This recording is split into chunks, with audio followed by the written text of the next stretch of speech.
In a country in lockdown, the dead are buried without relatives to mourn them.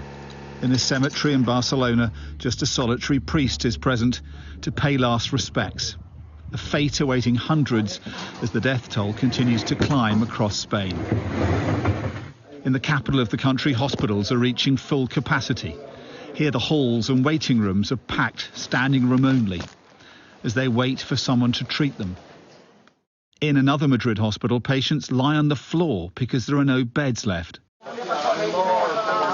Jose Cabanas, whose mother is still in hospital in Barcelona, says staff there told him the pressure is relentless.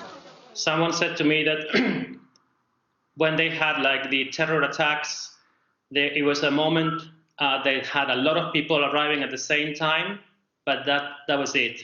And now it's a constant flow, and they have difficulty managing it. How did Spain become one of the worst affected countries? This may have played a key role. Thousands of Spanish football fans travelling to Bergamo in Italy for the Atalanta-Valencia game on February the 19th. The city's mayor called the game the bomb that exploded the virus. With cheery music, the Spanish government is releasing footage of field hospitals being built, but also fighting allegations it didn't see this outbreak coming early enough or do enough to stop it. The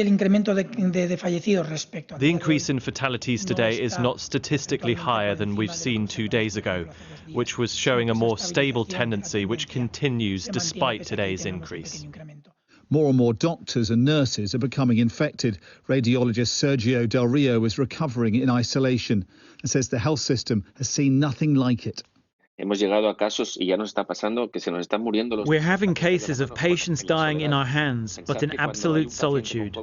These patients have to be completely isolated, and they're dying in the hands of the doctors. And us healthcare workers have to go home in fear of transmitting the virus to our families.